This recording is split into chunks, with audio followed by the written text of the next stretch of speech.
We are going off the rails. Hello, everyone. Welcome to this Disney show dedicated to tangents. I am your host and conductor, Craig Williams, and today joining me on this ride, well, we have technically our normal cast of crazy people on this, like Jackie Gailey. Hi, guys. And, well, right now it's just Denny. Hi there. Denny Sunderly, that is. And Rhino will be joining us in just a second. Well, no, that's a complete lie. He a is few more seconds than just a second. Yeah, he is. He's going to be joining us for the last part of this show because we are splitting this one up a little differently based on who has been keeping up on some of the Disney pop culture that's been around, specifically about the theme parks in recent weeks here. We're talking about today on the show. We're talking about Behind the Attractions, now streaming on Disney Plus, as well as The Jungle Cruise in theaters and on Disney Plus. But not everyone has seen all of it, so to avoid spoilers and such, we're doing a split show. So that we're starting off with Behind the Attractions. Rhino didn't have a chance to watch any of it, so for those of us who are here right now, we're going to talk about Behind the Attractions, and then Denny's going to drop out when we get to the Jungle Cruise, and Rhino's going to jump back in because Denny was busy traveling at Disneyland and such. Didn't have time to watch Jungle Cruise. No, I didn't. It's all fine. But before we get started on this discussion, we have to remind you that this show is brought to you by Dreams Unlimited Travel. If you like our content, you want to support us, please consider booking your next vacation through Dreams Unlimited Travel. It costs you no extra money, and you get that world-class support of a Dreams Unlimited Travel agent. So head over to dreamsunlimitedtravel.com today for a free, no obligation quote. So, Behind the Attractions, a very anticipated show for quite a while now with Disney fans. A series produced by Dwayne "The Rock" Johnson, among other producers, but, you know, he's a big name in the world right now. Produced by Dwayne "The Rock" Johnson, taking you behind the scenes to look at some of the most classic Disney attractions, and I'll say Disney concepts, because while I believe all of the episodes that were released in the first round of 5 were all about specific attractions, it does get broader with some of the episodes as it goes on, which was it was a surprise to me that right now there's 10 episodes in total of Behind the Attractions, but only 5 are available on Disney Plus, and the other 5 are coming question mark, I guess is point. Yeah, because I haven't seen the actual release on them, but I was lucky enough, I actually got to watch all of them earlier because I had access to screeners of all of them,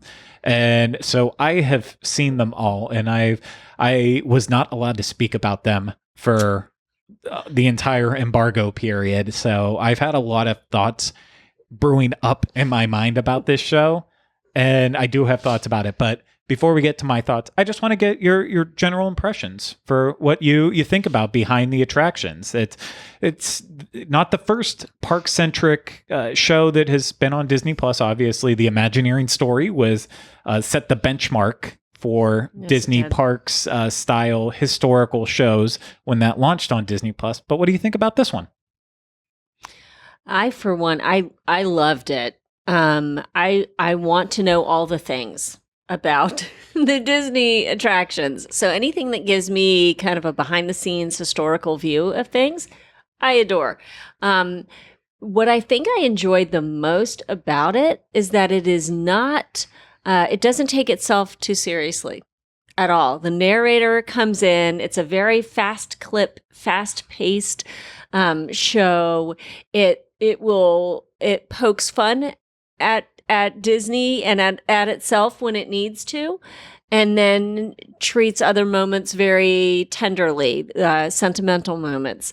So what I enjoyed that, because I think sometimes with Disney, whenever we get official programming from them, it can take itself far too seriously sometimes. And everything's got to be tightly programmed and perfectly packaged, and almost like there wouldn't be a smudge or a smear on anything.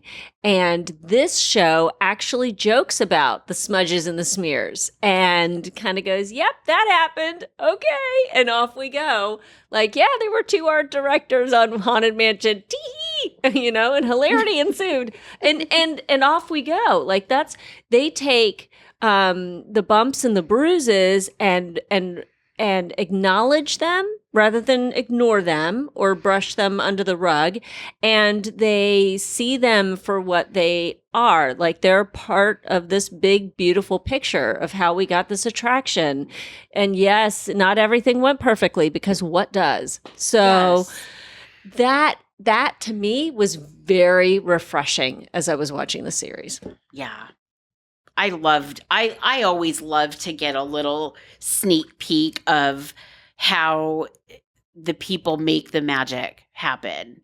And I loved learning that they are people just like us, right? And they're sitting there and they're having these conversations, and then someone just off the cuff says, "Oh, this can't be an elevator because it there's too much water underneath Florida, and so we have to blah blah blah," or whatever it is. Like they just sort of off the cuff said something about the way the Haunted Mansion was designed over at Disneyland, comparing it to how they were going to design it here. And it's just such a casual conversation.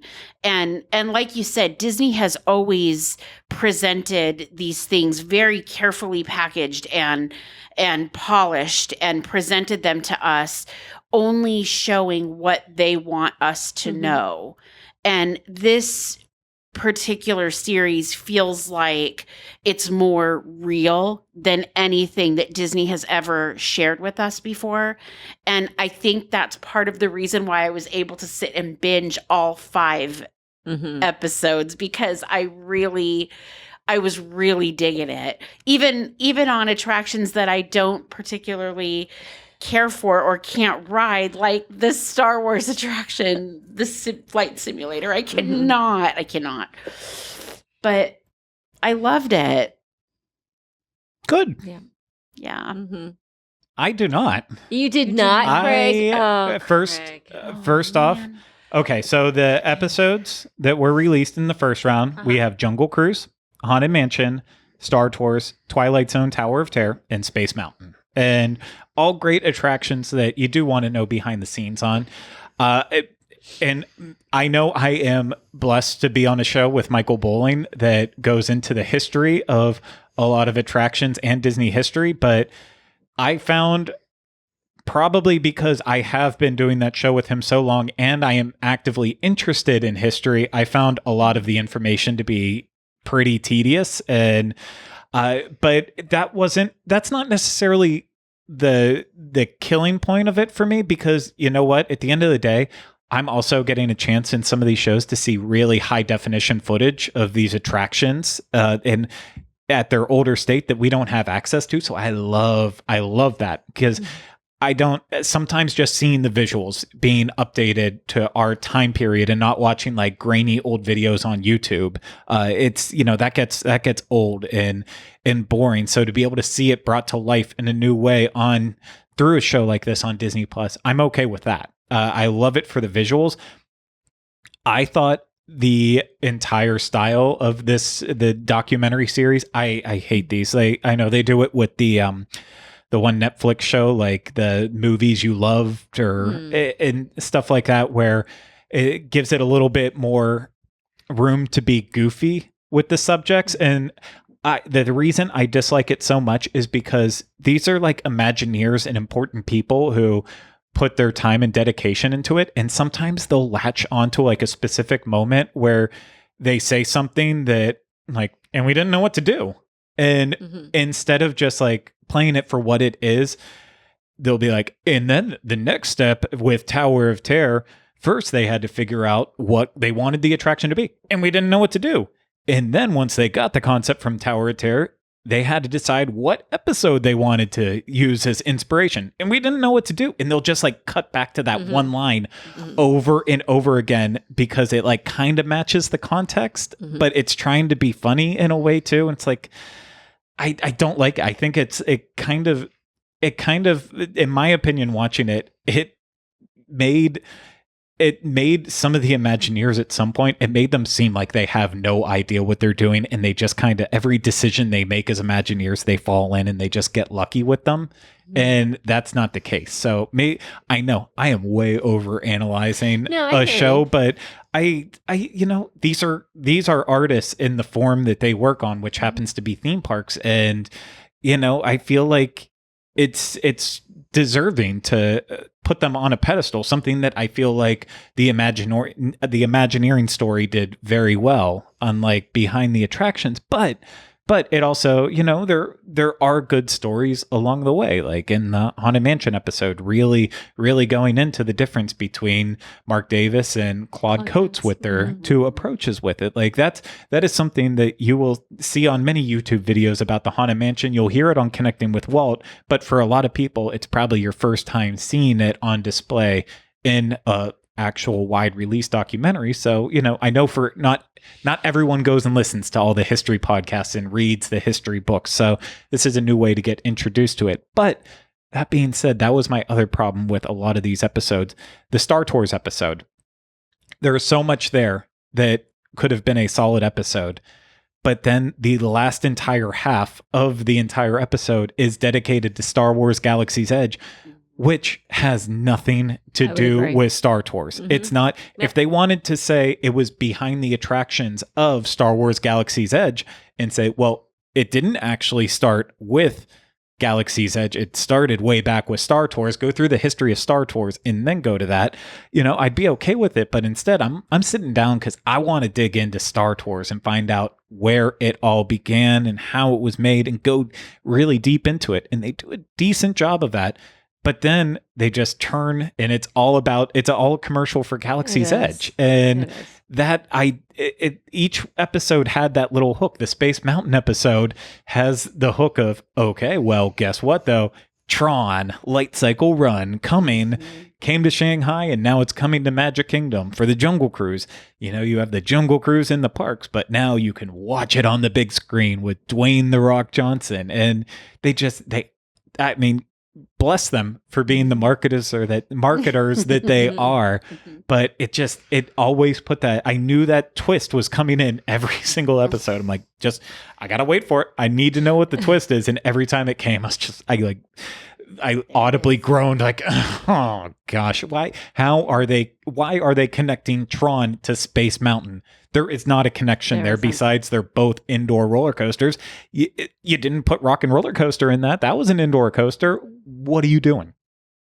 Yeah, no, so going back to the historical point of view, last night when I finished up the last few episodes, that's what I felt like it would be a good companion for Connecting with Walt.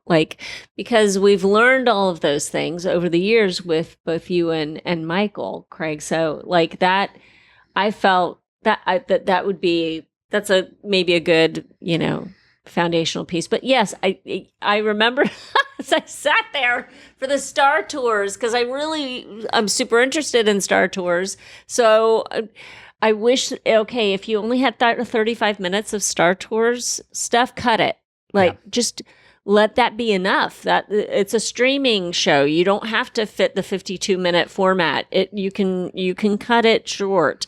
And when it took that left turn to Galaxy's Edge, I'm like, wait, what?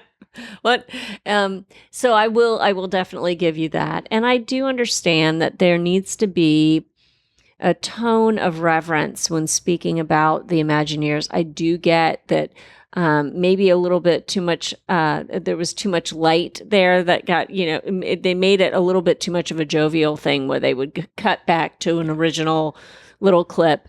That being said, I did enjoy how it made the Imagineers feel approachable. It did, and seem approachable. These are, like you said, Jackie, this is you and me. These are ordinary people who have been gifted in such a way that they can figure these things out and create these amazing experiences. So I did enjoy that because it was just, he's sitting down and he's talking and she's sitting down and she's talking and they figure things out together. And love that. And I do agree. It gave them a their personalities, and that I just don't like when they do it to exploit statements that they make. Right. And it's because it is kind of like it's taking a phrase that they made and placing it out of context when they feel like it can work. And I mean, this is technically a form of journalism in a way too. And I'm not trying to sit here and be all high and mighty with it, but that's a no-no. You can't just take words and phrases and say, oh, I will use this here and there because it helps me make the point that I'm trying to make. Sometimes you just have to use what's said in the context and leave it at that. So I think that's where it kind of grinded me a little bit, but I did like that. It gave us more of a scope of different Imagineers. It's not just Joe Rohde sitting down telling the same stories over and over again. We got to hear from so many Imagineers that just haven't had a voice before, and I did enjoy that. There are so many talented people working for Imagineering, and hopefully will continue working for Imagineering. I was really feeling for them, knowing what we know now about, all of them being faced with the choice to have to move to Florida. Like, oh, gosh. Yeah. It's a lot of the faces in that show that are currently working. Yes. Who knows? Who knows what will happen? And that is so sad. I feel so bad that they have to make that decision to completely uproot their lives. A lot of people have to make that decision throughout life. Luckily, I haven't, but I feel for anyone who has to go through that. But it's because these are, as you said, these are actual people. It's not just they're not faceless people working for this company. They are real people, and they have stories to tell. But I think also the thing that just kind of stuck with me, like with Galaxy's Edge and the Tower of Terror episode, a solid episode, but then they get to the end and it's Guardians of the Galaxy Mission Breakout, which I think that's okay to an extent because that was the next iteration of Tower of Terror.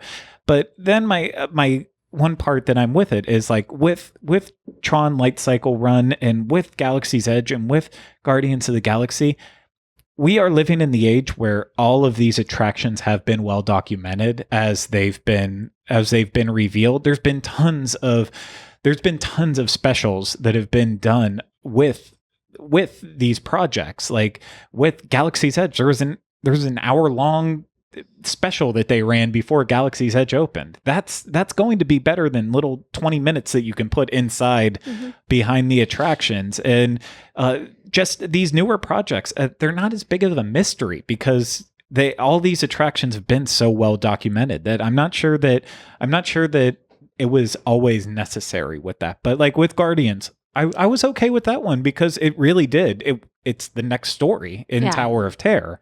But that wasn't always the case with all the episodes and won't be the case with all the episodes too.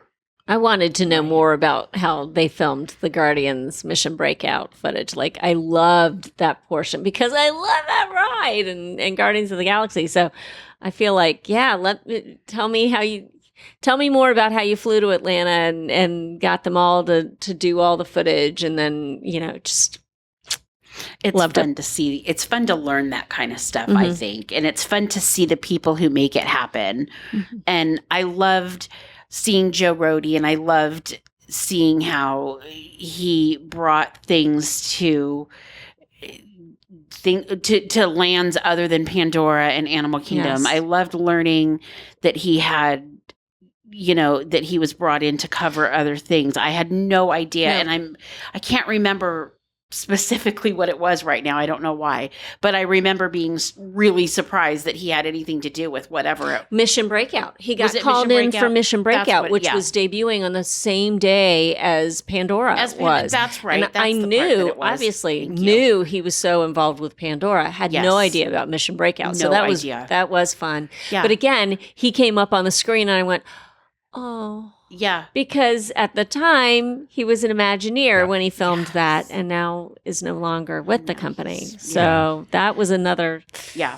It's hard. But I loved, like, some of the people that we've seen, some of the newer people that we saw on this series were, younger people that are in a more, they're more new in their career, right? And it's cool to see that because, we think about all of these Imagineers that we've seen in presentations and seen on documentaries where they knew Walt Disney, they worked with Walt Disney. And, as we grow older, we think, oh gosh, what's going to, how are these things going to get developed now? And who's going to think of this stuff? And it was just so cool to me to see, all of these people who are just in their career and they are thinking of this stuff and they're good at it.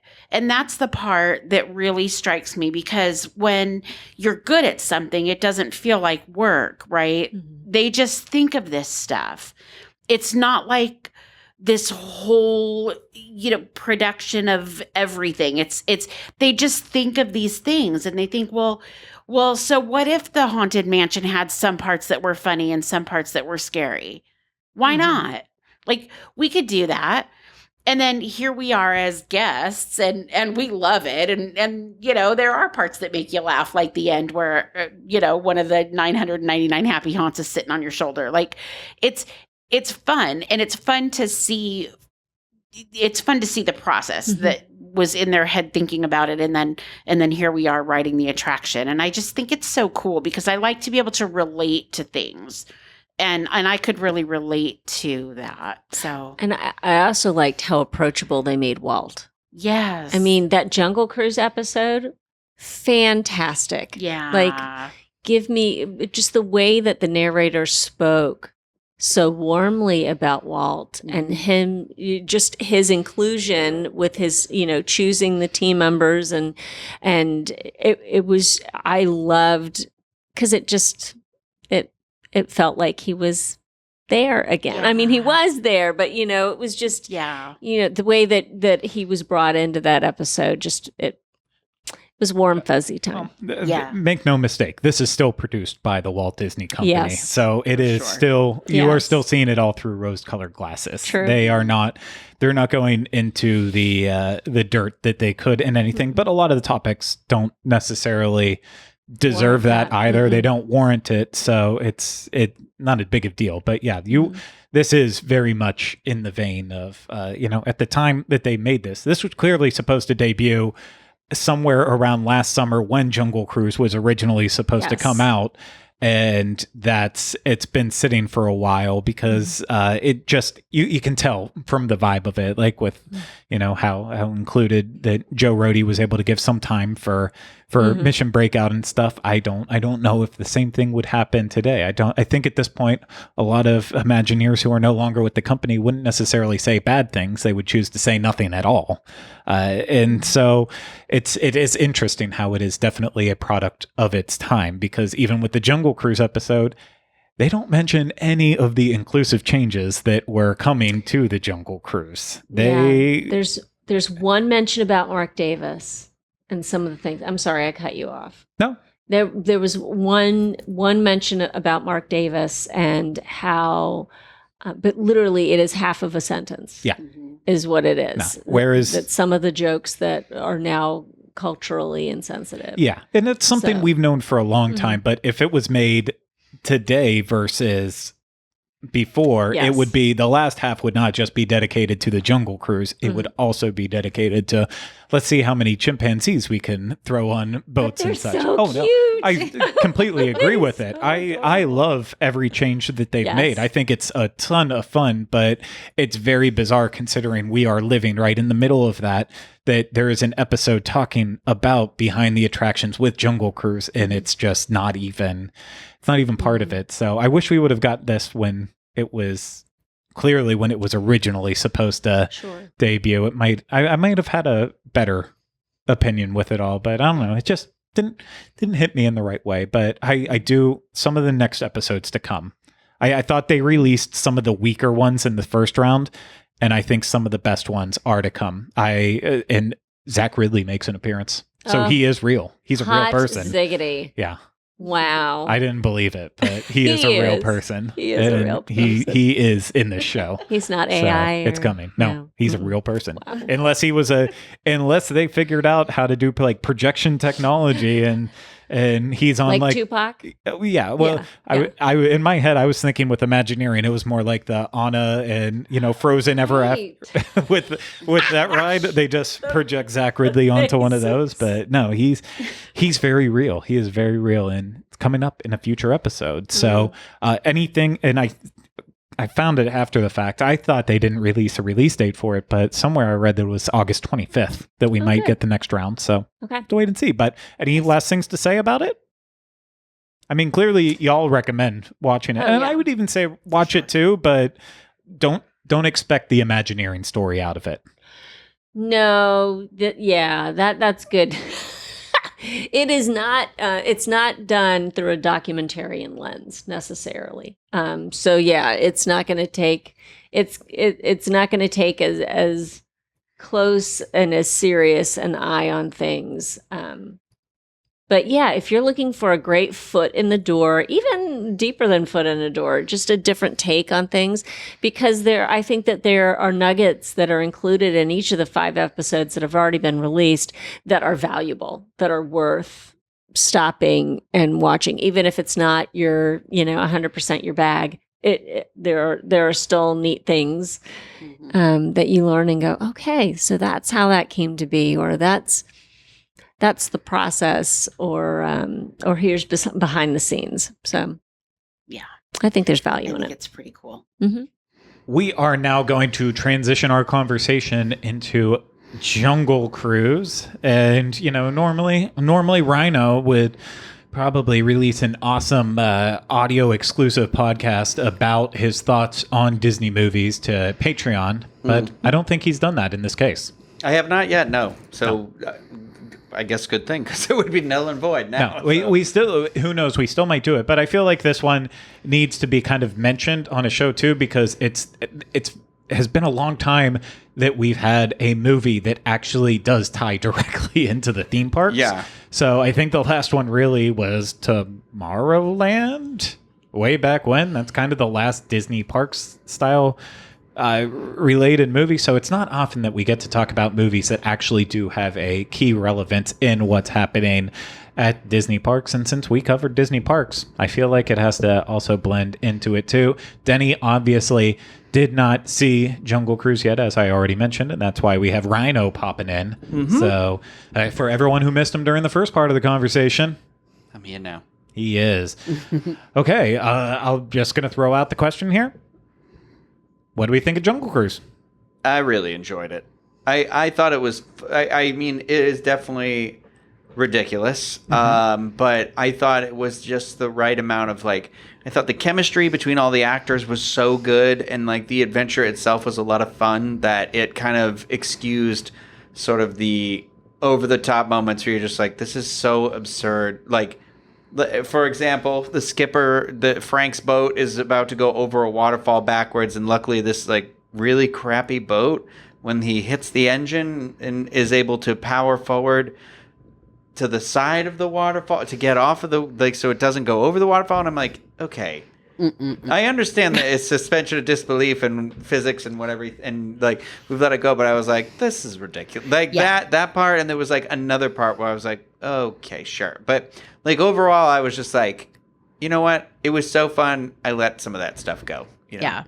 I was like, even the best engine would not have enough power. That was the part where I was like, why does it have to be all the way to the end? The piece of the motor is literally out of the water over the waterfall, and then they're like, don't worry, we've got it, and it goes back. Come on. No. I almost wish that they would have just completely avoided it. It got calm right after the rapids, and then he just pointed and said, see that waterfall there, Pants? That's why we didn't want to go, in case we went over it.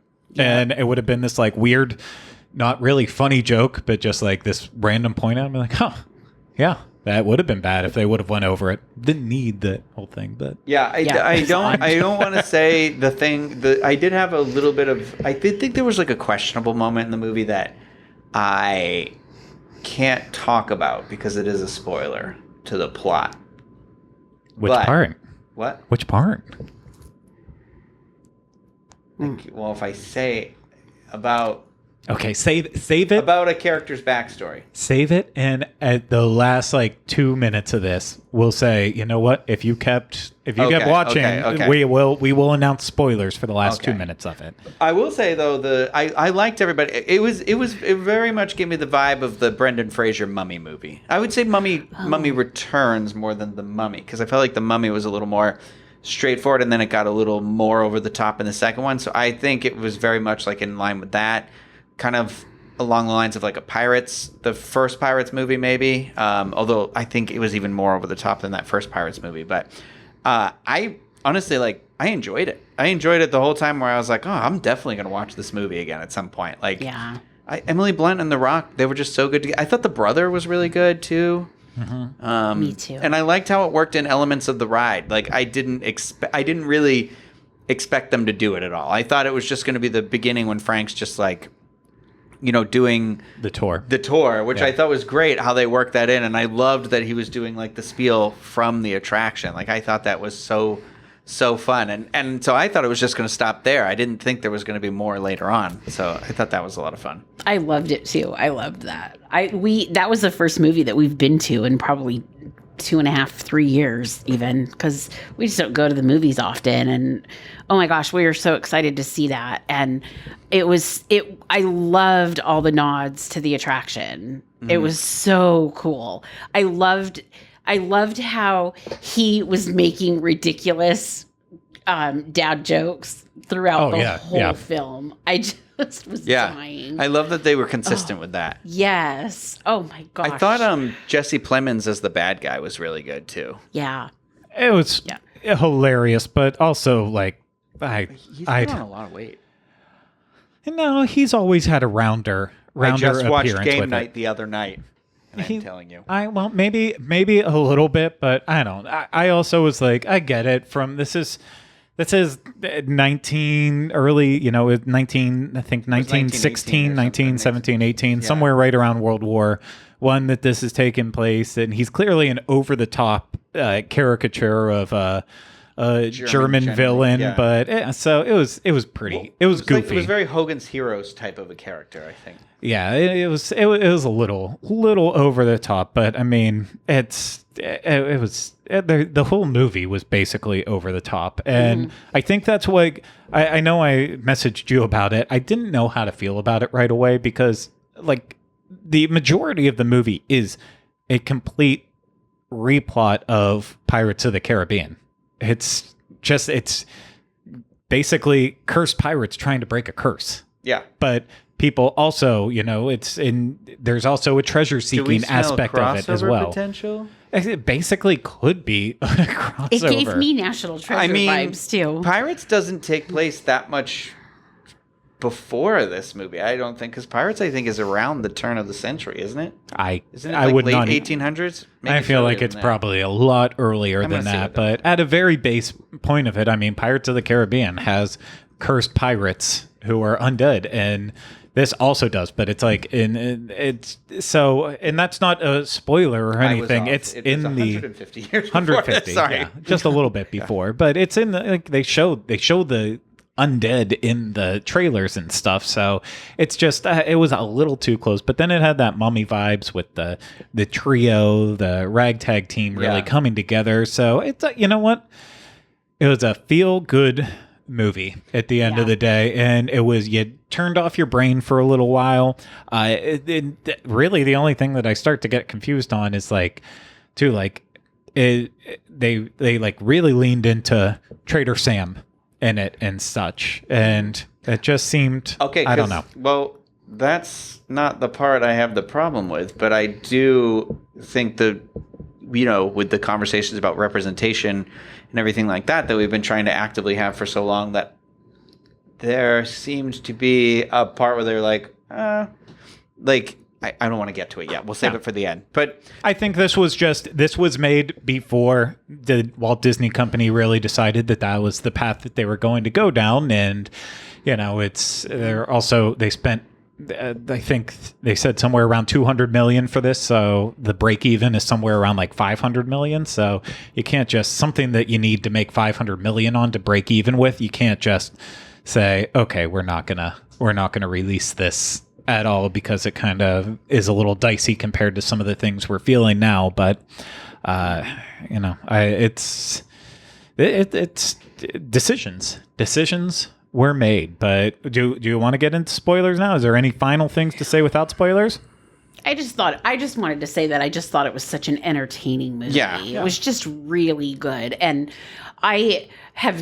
it's so funny because I have a hard time staying awake for an entire movie. And this movie kept my attention the whole entire time. It was just so entertaining, really good. I think it ultimately was like for me, the chemistry rose above it, where I was like, I waited through the end to see if there was an end credit scene, and there wasn't. And because I was like, I right away was like, they got to make another one of these, right? Like, because I thought it was fun. The reason why I don't say that Pirates 1 is just because I don't feel like it's like Pirates 1. If you go back and rewatch the first Pirates of the Caribbean movie, that movie is a solid movie, like beginning to end, like really, really good. Like understandably why this franchise was established through that. And so I don't know that this was like that, but it didn't quite have that solidity to it. It had some parts where I was like, okay, they clearly didn't really know how to write around this part, so they're like, it was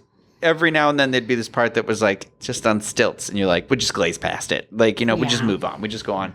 But overall, it was just like the culmination of all its parts. It was very entertaining. Like, we knew from that D23 Expo when Dwayne Johnson and Emily Blunt came out first, like doing the whole, this is the Jungle Cruise is about a heroic man who has to always save the perilous woman, and then she comes on with her perspective. No, Jungle Cruise is about an adventurous heroine who gets them into all these situations as she's on her quest. And like that banter immediately from the beginning was like, okay, these two work really well together. Yeah. And it showed throughout the entire movie. It was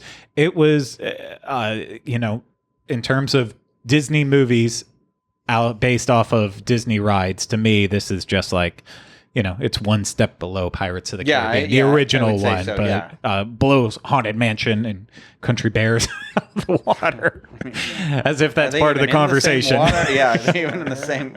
I don't know that they're even sitting in the water at this point, but I think actually you said it too. My favorite running joke in the movie was the pants. Yeah, everybody was like, she's wearing pants. That was so funny. I love that. But Me too. yeah, let's talk about the spoiler thing for a second, though, because I haven't had an opportunity to do that yet. And everybody keeps sending me messages about it. Oh, that's fine. So bye to everyone who watched. All the normal stuff. Click links and like and comment and subscribe. But for everyone who has seen it and you want to hear spoilers, here we go now. I thought in a time where we've talked about representation and how much that matters and things like that, I thought it was questionable to make what is arguably one of the most famous Polynesian heritage actors a Hispanic person in the movie. Because he says he is a Spaniard. The Rock says he's a Spaniard. And that, is a twist in the movie. And that's why I can't really discuss it unless you've seen the movie. And I don't want to discuss it with anybody like online publicly, because you can't put the same disclaimer in like a tweet or something like that. But I did, like, I was sitting in the movie theater and I was like, oh, that's okay. Like, yes, it's better than a white person jumping in there and doing it, I guess, because that was the reaction I got from the two folks who I saw it with. So I saw it with two of my Asian friends and Eli, who's Hispanic. And he was like, and his first reaction was, I'm glad it wasn't a white guy that did it. But I was like, I don't know. Does that make it any better, though? And I know that's not necessarily the conversation I have on this podcast or anything like that. But I do think it is. I think it's weird. I did think it was a little weird, outdated, I guess is what I should say. Immediately outdated sort of a thing. But not derail. I don't know, because The Rock. We know The Rock. Like, I don't know. Yeah, well, the problem with that is I just thought, in terms of like the overall story, I feel like they could have told the same story without him being an undead 400-year-old Spaniard. The movie still could have existed without him having that relationship with the rest of them. That ultimately didn't really pay off, right? No. Like I was thinking, because there were three of them, right? The three like pirates, like there's five. No, there weren't five. Maybe there's four. There were definitely not five, because there was the bees, the snakes. That's it. Clearly, No, there was more clearly than they just the weren't bees and also snakes. memorable. I will give you maybe there was 4. Okay, I think maybe there was 4 because even at one point, but that's where it was. They weren't, and that's fine. I didn't mind them as being like monsters in the jungle sort of a thing, but it did seem like they were weird.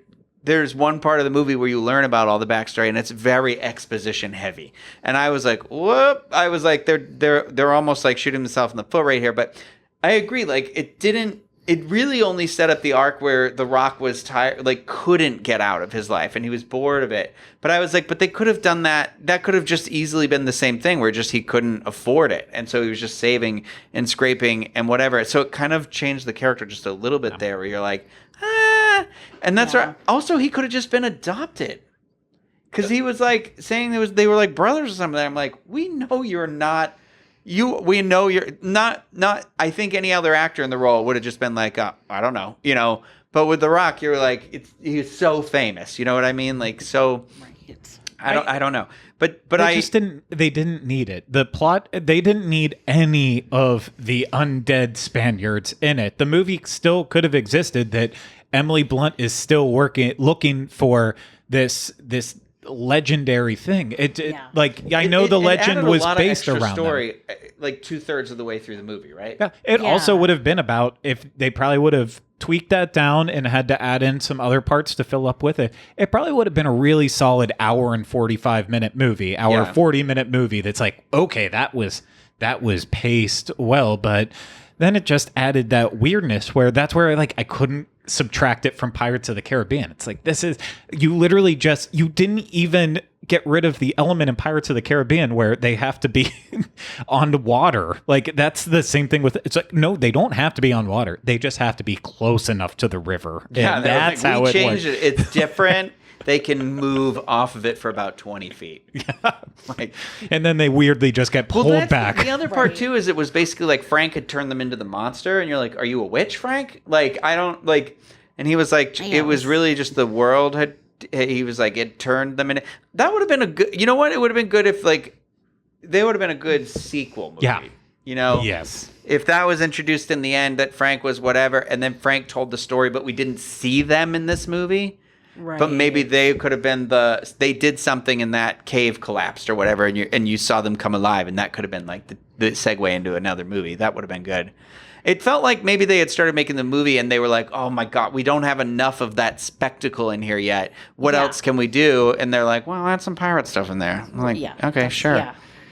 Yeah, because I was a little bit confused by all of that. I was like, this is interesting, but it made no sense. It went by so fast where I was like, wait, so the guy, that's the brother and the dad, what? And then he's upset because the brother, no knife hurts as deep as the brother. I was like, but I don't think I care. But what's crazy is all the actors that were all the conquistadors, they were all Spanish people. Like Eli checked it. Well, he said you can tell by how they talk, but he also looked it up and he was like, they were all Spanish people. So that was the weird part too, where I was like, everybody, it felt like there was, I don't know.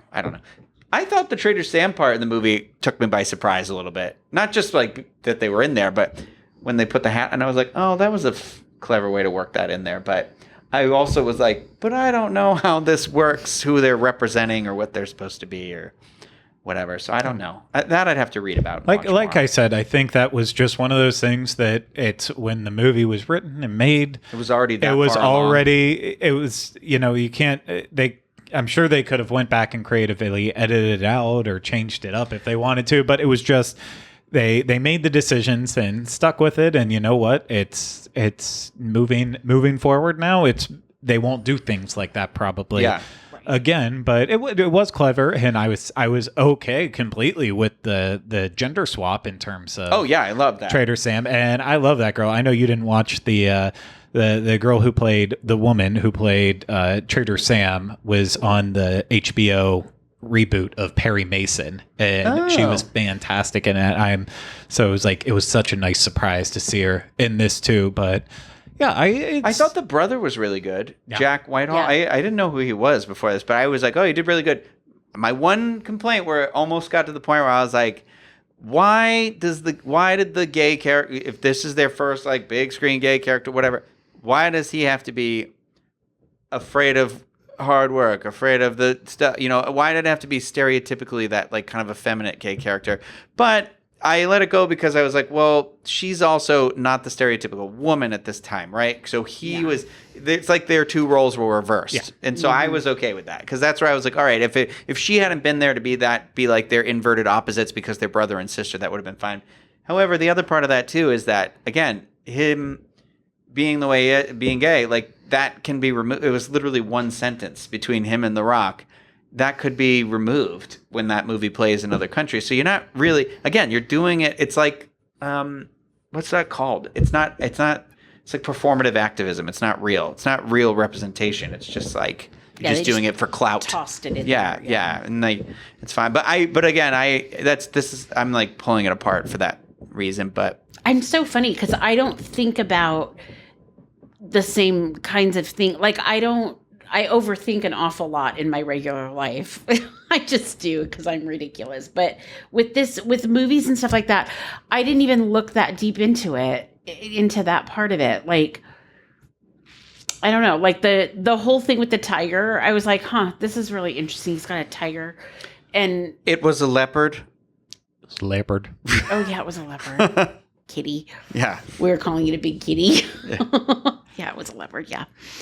But yeah, they had that whole drama, and I don't know. It was, I guess we just sort of took it at face value and didn't even like think any extra about. I'm gonna need to watch it again. I think. I mean, I'm not forcing you to change how you watch movies, but yeah, even blockbusters, I promise you, the director is trying to hide themes and little aspects of it that are under there. So you don't have to watch every movie with that critical analysis. And I'm sure a lot of people are literally looking at Rhino and I and saying, oh, guys, get over this. It's a freaking movie.